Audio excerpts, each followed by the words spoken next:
AP మాజీ CM YCP అధినేత ఇటీవల పోలీసులపై వివాదాస్పద వ్యాఖ్యలు చేసిన విషయం తెలిసిందే. మళ్లీ తాము అధికారంలోకి వచ్చిన తర్వాత పోలీసుల బట్టలు ఉడిదిస్తామని అన్నారు. ఇప్పుడు మరోసారి జగన్ పోలీసులపై సంచలన వ్యాఖ్యలు చేశారు. పోలీసులను కూటమి ప్రభుత్వం వాచ్మెన్ల కంటే ఘోరంగా వాడుకుంటుందని ఆరోపించారు. ఉమ్మడి కర్నూలు జిల్లా వైసీపీ నేతలు కార్యకర్తలతో జగన్ సమావేశమయ్యారు. ఈ సందర్భంగా రాష్ట్రంలోని చంద్రబాబు ప్రభుత్వంపై తీవ్ర విమర్శలతో విరుచుకుపడ్డారు. ముఖ్యమంత్రి అన్ని వర్గాల వారిని మోసం చేశారని దుయ్యబట్టారు. హామీల అమలు పాలనలో చంద్రబాబు పూర్తిగా విఫలమయ్యారని విమర్శించారు. కూటమి ప్రభుత్వం ఇప్పటికే 2 బడ్జెట్లు ప్రవేశపెట్టినా హామీల అమలు జరగలేదని మండిపడ్డారు. టీడీపీ నేతలు ప్రజల వద్దకు వెళ్లే పరిస్థితి లేదని ఎద్దేవా చేశారు. రాష్ట్రంలో రెడ్ బుక్ పాలన కొనసాగుతుందని జగన్ ఫైర్ అయ్యారు. రామగిరిలో ఉప ఎన్నిక జరిగింది. మరి 9 గెలిచిన వైఎస్ఆర్సీపీ గెలుస్తుందా? కేవలం ఒకటి గెలిచిన తెలుగుదేశం పార్టీ గెలుస్తుందా? ఎవరికైనా అర్థమవుతుంది 9 గెలిచిన వైఎస్ఆర్సీపీనే ఆ ఉప ఎన్నికల్లో గెలుస్తుంది అని. కానీ ఆ ఎన్నికల్లో ఆ రిజల్ట్ను తారుమారు చేసేందుకు ఏకంగా పోలీస్ ప్రొటెక్షన్తో ఎంపీటీసీలు ప్రయాణం చేయాల్సి వచ్చింది. మా ప్రాణాలకు ముప్పు ఉంది, మాకు భద్రత కల్పించని కోర్టుకు పోతే కోర్టు పోలీసు భద్రతతో వారిని ఎలక్షన్ హాల్లోకి తీసుకొని పోమని చెప్తే ఈ పోలీసులు ఎంత అన్యాయంగా తయారయ్యారంటే పోలీసులే ఈ ఎంపీటీసీలను బెదిరించే కార్యక్రమాలు సాక్షాత్తు పోలీసులే చేపట్టారు. రామగిరికి సంబంధించిన అదే మండలానికి సంబంధించిన ఎస్ఐ వీళ్ళ వెహికల్లో ఎక్కుతాడు. ఎక్కి ఈ ప్రతి ఎంపీటీసీలతోనూ వీడియో కాల్తో ఆ పక్క ఎమ్మెల్యేతోనూ ఎమ్మెల్యే కొడుకుతోనూ మాట్లాడిస్తారు. వాళ్ళు భయపడిస్తారు.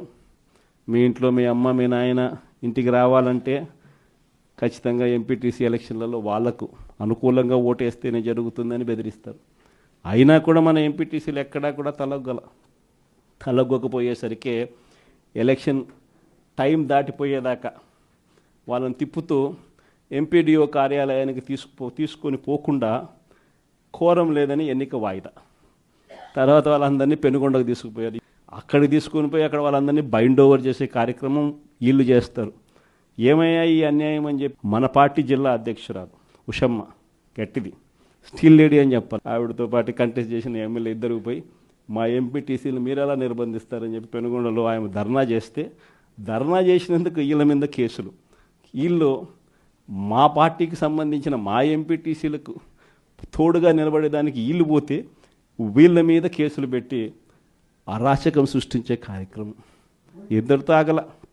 మళ్ళీ రామగిరిలో మళ్ళీ ఎన్నిక జరపాల్సి వస్తుంది కాబట్టి భయానక వాతావరణం క్రియేట్ చేయడం కోసం అని చెప్పి లింగమయ్య అని చెప్పి మన పార్టీకి సంబంధించిన ఒక కురుబ నాయకుడు, ఒక బీసీ నాయకుడు ఏకంగా యాక్టివ్గా ఉన్నాడు అని ఆ మనిషిని కొట్టి చంపారు. నిజంగా ఆశ్చర్యం అనిపించింది, బాధ అనిపించింది. ఎందుకు ఈ రాజకీయాలు ఈ స్థాయికి దిగజారుస్తున్నారు అని చెప్పి.